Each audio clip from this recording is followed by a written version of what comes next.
guys. So my name is Ankul Patel and I am a law aspirant. So audience, today I am going to discuss about women empowerment and women security. So since 2 weeks in media, we are continuously watching about a protest against Kolkata incident, but the what is the real discussion that should be happen? But I think it's not going. The reason the same incident happened and not happened in each stage happening in each city. But we are here discussing only one incident. It's true we should raise our voice, but what should be our priority to protect our women? If I want to discuss, if I want to say anything, so but I think before I have to study the rules and regulations that adopted by Indian government, but after all, it was not truly implemented. सो सबसे बड़ा विषय यह है कि महिला सुरक्षा के लिए हमारे पास पर्याप्त कानून है और कानून के साथ साथ हमारे सरकार की और समाज की भी मंशा है कि ऐसे दोषियों पर सख्त सजा होनी चाहिए।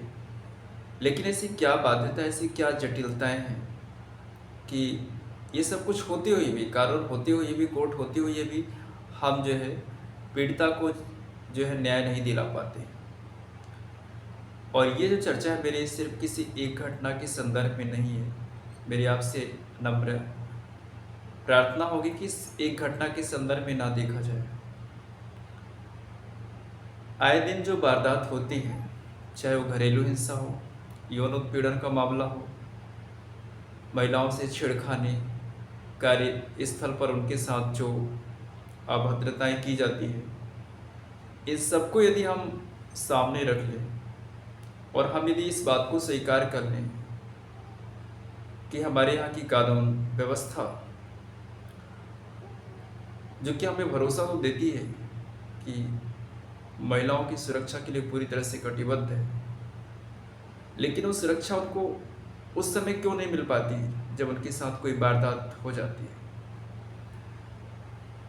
उसकी एक मुझे वजह जो जान पड़ती है, उसकी वजह यह है कि हमारे यहाँ किसी भी चीज़ को लोगों तक समझाना, यदि मुझे न्याय चाहिए तो मुझे पहले लोगों तक अपनी प्रॉब्लम समझाने में समय लग जाएगा।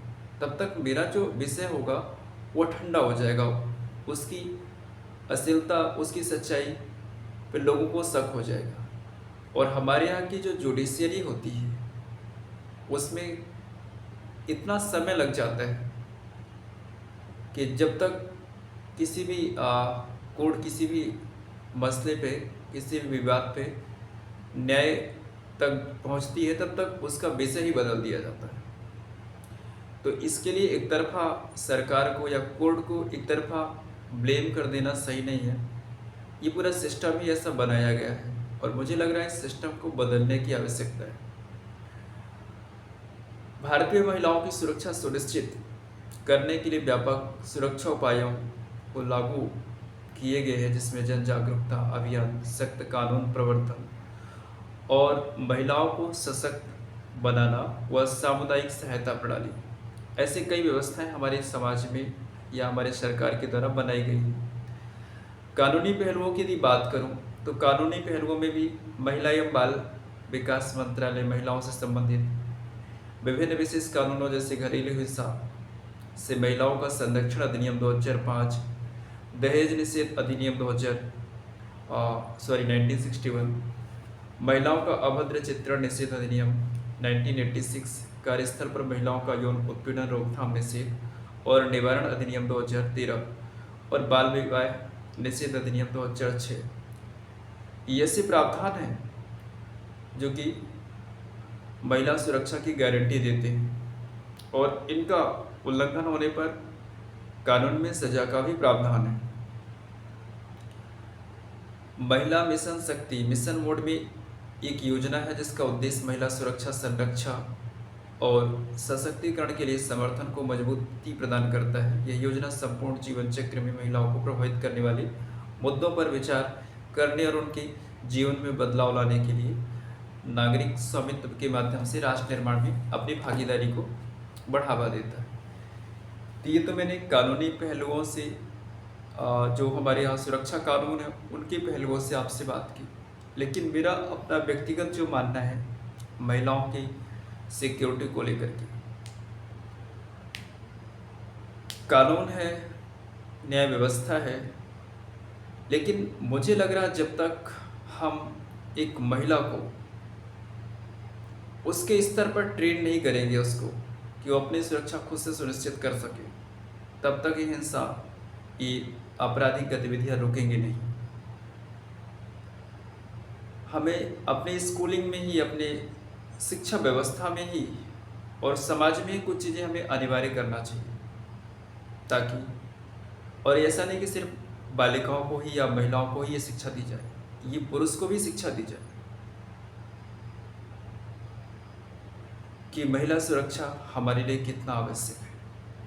हम सभ्य समाज के नागरिक हैं, हमें चाहिए कि हमारे घर की, हमारे मोहल्ले की, हमारे परिवार की, हमारे समाज की बहन बेटियां सुरक्षित रहें, और इनकी सुरक्षा को यदि कोई चैलेंज करता है या कोई आपराधिक गतिविधियां में सम्मिलित होता है तो उसका बहिष्कार हो, कानून के दरवाजे तक हम उसको ले जाएं और उसको सजा दिलाने के लिए पूरा समाज एक हो जाए। मुझे याद आ रहा है पूर्व महामहिम राष्ट्रपति प्रतिभा देवी सिंह पाटिल, उनका एक वक्तव्य है कि हमें अपनी बेटियों को, अपनी बहनों को आत्मनिर्भर बनाना होगा। आत्मनिर्भर के साथ साथ उन्हें इकोनॉमिकल तो हमें सपोर्ट देना ही होगा, हमें उन्हें शारीरिक विकास पे भी ध्यान देना होगा, और शारीरिक विकास के साथ साथ उन्हें मार्शल आर्ट या ऐसी शिक्षा जाके वो आत्मरक्षा कर सके। शारीरिक विकास से मेरा तात्पर्य आत्मरक्षा के लिए हम उन्हें ट्रेन कर सके, इतनी ट्रेनिंग हम उनको दे दें, जैसे एनसीसी की ट्रेनिंग होती है, तो ऐसा जो है हर बालिका को ट्रेनिंग मिलनी चाहिए। इसके साथ साथ मैं ये नहीं कह रहा हूँ कि महिलाओं को सुरक्षा के लिए उनको हथियार रखने की परमिशन मिल जाए, लेकिन उनको फिजिकली इतना स्ट्रांग बनाया जाए। इसके साथ साथ चाहे वो प्राइवेट या गवर्नमेंट कोई भी ऑर्गेनाइजेशन या कोई भी सेक्टर हो, तो वहाँ पर भी जो है महिलाओं की सुरक्षा के लिए प्रॉपर जो है टीम तैयार की जाए। जैसे हम देखते हैं कि जन भागीदारी समिति होती है, राइट, कॉलेजेस में, और अलग अलग स्टूडेंट्स के ग्रुप्स भी होते हैं, तो वुमेन सिक्योरिटी के लिए भी उसमें पुरुष भी शामिल हो और उसमें महिलाएं भी शामिल हो, कॉलेज की या कैंपस के जो सीनियर हों वो भी सम्मिलित हों। तो ये सबको, जैसे एनएसएस है, ये हर संस्था में, हर स्कूल पे, हर स्तर पर चीज़ों को अनिवार्य कर दिया जाए, और जो भी लेटेस्ट अपडेट्स होती हैं सिक्योरिटी को लेकर के वो इनको इम्प्लीमेंट किया जाए। इससे क्या होगा कि व्यापक जागरूकता समाज के अंदर फैलेगी, और सज़ा यदि किसी एक मसले पे हो जाती है, इसका तात्पर्य यह नहीं कि वो अपराध रुक जाएगा। इसीलिए सज़ा भी जो मिले वो त्वरित मिले, ताकि समाज के अंदर एक एग्जाम्पल, एक मैसेज है, पॉजिटिव इमेज है मैसेज की। ऐसी गतिविधियों का जो परिणाम होता है, नतीजा होता है, वो ये निकलता है। और समाज को भी चाहिए कि अपने स्तर पर वुमेन सुरक्षा के लिए व्यापक अभियान चलाया जाए, मिशन मोड पे काम किया जाए, क्योंकि ऐसी घटनाएं मुझे